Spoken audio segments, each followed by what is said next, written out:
औज़ुबिल्लाहिमिनश्शैतानिर्रजीम बिस्मिल्लाहिर्रहमानिर्रहीम। प्यारे बच्चों, हमने 9th साइंस का मैथ यूनिट नंबर 1 स्टार्ट किया है, जिसमें हमने मैट्रिसेस और डिटर्मिनेंट को डिस्कस करना है। यूनिट नंबर 1 का नाम है मैट्रिसेस एंड डिटर्मिनेंट। ये हम दो चीज़ें पढ़ेंगे।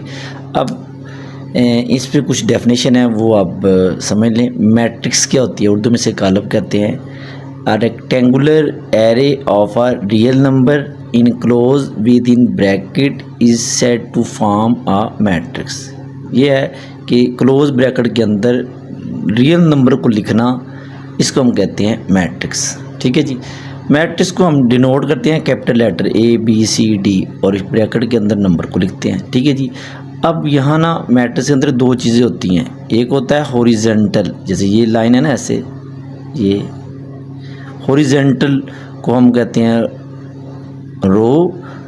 ये भी हॉरिजेंटल है, ये भी इसकी क्या होगी? रो। अब जो वर्टिकल होते हैं इन्हें हम कहते हैं कॉलम। ये भी कॉलम है, ये भी कॉलम है। ठीक है जी। तो मैट्रिक्स के अंदर दो चीज़ें होती हैं, एक रोज़ और एक कॉलम। ठीक है बच्चों।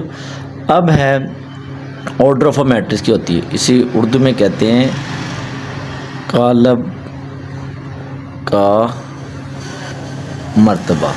The number of rows and column in a matrix specified its order. यानी किसी भी मैट्रिक्स के अंदर रोज़ और कॉलम की जो तादाद होती है उसे हम कहते हैं ऑर्डर ऑफ अ मैट्रिक्स। जैसे फॉर एग्जांपल मैं एक मैट्रिक्स लिखता हूँ 1 4 7 2 1 4। ये मैंने एक मैट्रिक्स लिखी, इसका ऑर्डर क्या होगा? इसमें देखिए कितनी रोज़ हैं, 1 2 बाय कॉलम कितने हैं, 1 2 3। तो ये इसको कहते हैं ऑर्डर ऑफ अ मैट्रिक्स। पहले आपने रोज़ लिखनी होती हैं, फिर कॉलम।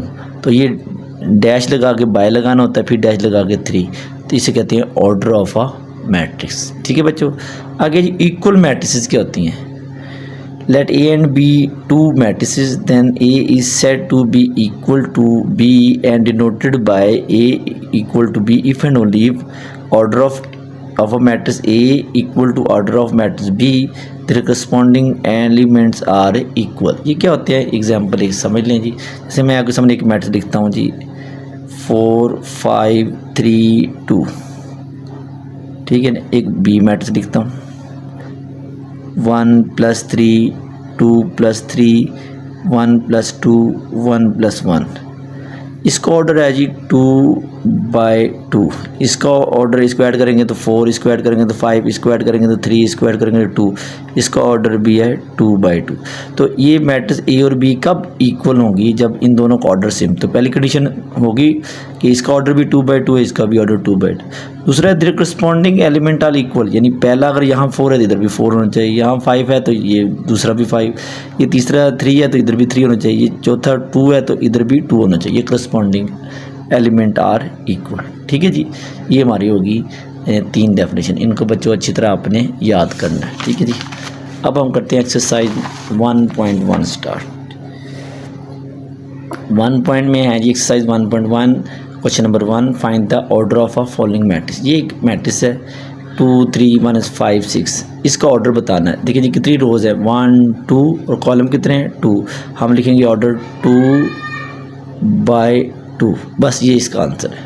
ठीक है बच्चों। अब है जी बी मैट्रिक्स। इसका ऑर्डर क्या है 2/2। इसके अंदर 2 रोज़ है 2 कॉलम। आपने पहले रो लिखना है 2/2। अब ये C है 2 और 4। इसमें कितनी रोज़ है, 1 रो और कॉलम देखिए कितने हैं 1 2। ठीक है बच्चों। अब ये D मैट्रिक्स 4 0 6। अब देखिए इसमें रो कितनी है 1 2 3। अब लिखेंगे 3, कॉलम कितना है जी 1। अब ई में देखें ABCDEF, इसमें 1 2 3 रो, कॉलम देखिए कितने 1 2 कॉलम। ठीक है। F में देखें 1 रो 1 कॉलम 1/1। G देखें 1 2 3 1 2 3। इसमें 3 रो 3 कॉलम। ठीक है बच्चों। अब है जी H, यहाँ 2 रो और कितने कॉलम हैं 1 2 3, यहाँ 3 कॉलम है तो लिख देंगे 3। तो पहला क्वेश्चन बच्चों बहुत आसान था, इसमें सिर्फ आपने बताने थे मैट्रिसेस का ऑर्डर बताना था। ठीक है जी। अब है जी question number 2, which of the following matrices are equal. ये ए बी सी आगे भी हैं, तो ये देखें ए में एक एलिमेंट, इसका ऑर्डर क्या होगा 1/1। इसमें देखें 1/2, 5 में से 2 निकाले 3, इसका ऑर्डर क्या आएगा 1/1। ठीक है, पहले एक ऑर्डर लिख लें फिर इक्वल बताते हैं क्या है। अब इस तरह जी ये डी मैट्रिसेस भी है, इसका ऑर्डर क्या है 1/2। ई क्या है जी, इसका ऑर्डर 2/2 है, 2/2। इसका ऑर्डर क्या है 2/1। 3 में से 1 निकाला 2, 3 में 3 ऐड किया 6, इसका ऑर्डर क्या हो गया 2/1। इसका ऑर्डर 2/2। 3 + 2 5, इसका ऑर्डर 1/2। ये ऐड करेंगे 2 + 2 4, 2 में से 2 माइनस करें 0, 2 + 4 6, 2 में 0 ऐड करिए 2, इसका ऑर्डर क्या आ जाएगा 2/2। ठीक है जी। अब जो देखना है जिनका ऑर्डर सेम है ना वो इक्वल होंगे। अब देखिए इसका ऑर्डर जे का है 2/2, इसके अलावा एच का भी ऑर्डर 2/2, ई का भी ऑर्डर 2/2। तो हम लिखेंगे ये 4062 4062 4062 हम लिखेंगे जे एच और ई जो है ये इक्वल है, ये हमने बताना था। ठीक है जी। अब देखें जी इसका ऑर्डर 1/2 है और 1/2 किसका है, डी का भी 1/2 है। और एक और मैट्रिक्स है बी वाली, उसका ऑर्डर भी ये देखें जी 1/2 है। इसका एलिमेंट 3 5 है।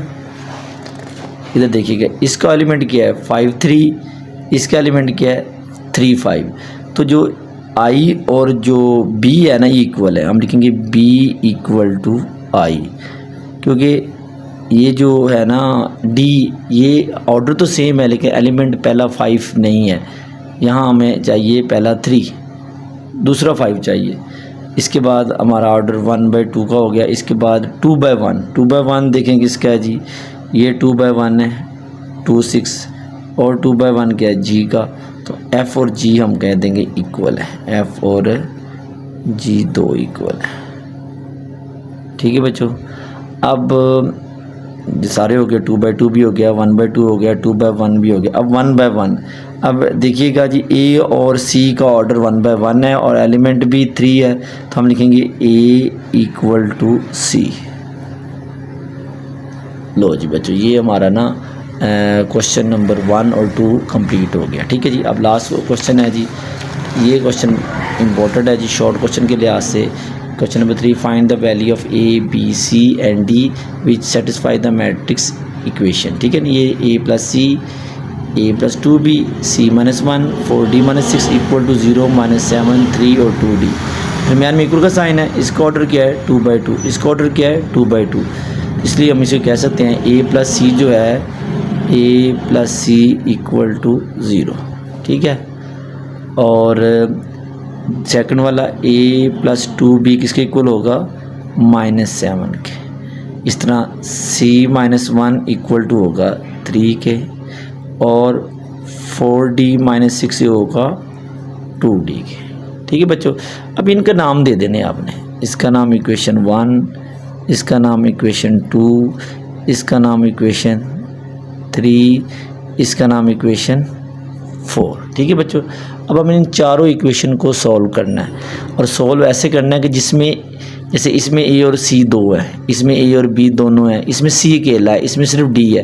तो अब हमने वो इक्वेशन लेनी है जिसमें ए बी सी सिंगल हो, तो फ्रॉम 3।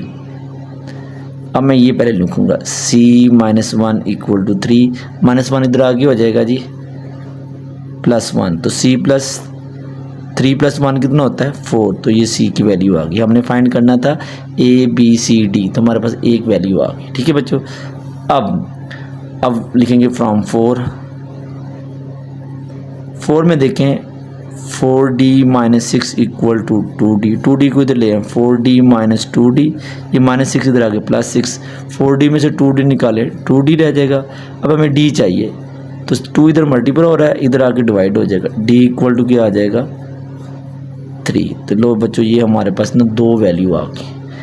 अब आपने इधर लिख लें फ्रॉम 1, लिख लें from 1 a plus c equal to 0। अब आप हमारे पास c की वैल्यू ये 4 है, तो यहाँ पुट करें तो +4 इधर आके हो जाएगा -4। लो बच्चों ये हमारे पास a की वैल्यू भी आ गई।